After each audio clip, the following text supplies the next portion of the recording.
பார்த்தீங்கன்னா என்னன்னு சொல்லிட்டு revaluation method. Under this method, the amount of annual depreciation is calculated by comparing the of the asset at the end of the year and their value at the beginning of the year. The value of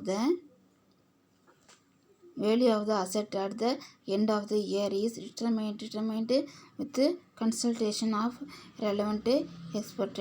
This the excess of the opening value over the closing value of the asset is the amount of depreciation for the year அப்படிங்கிறாங்க for the year.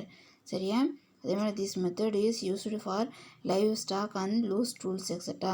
சரியா?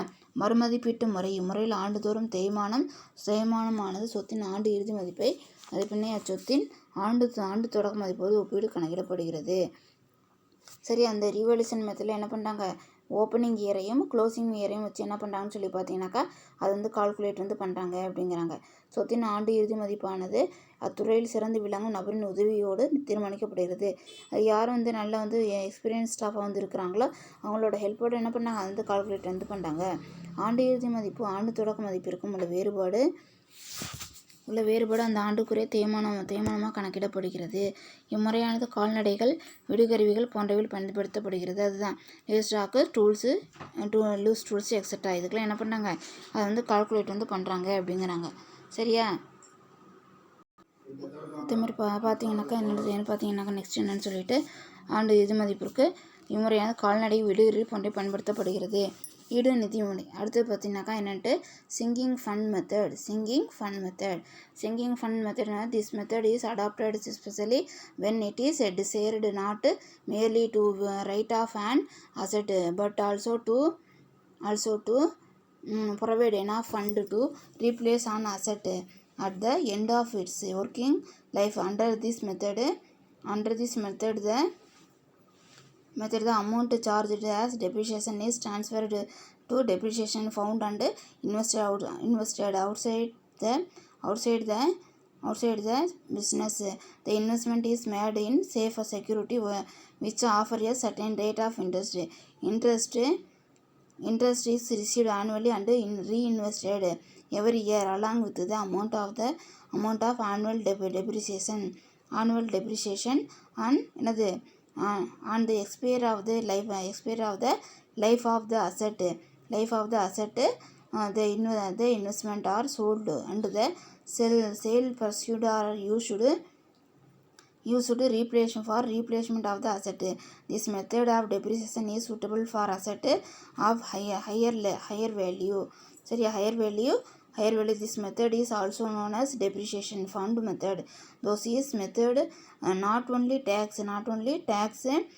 take into account depreciation but also makes provision for the replacement of the asset அப்படிங்கிறாங்க.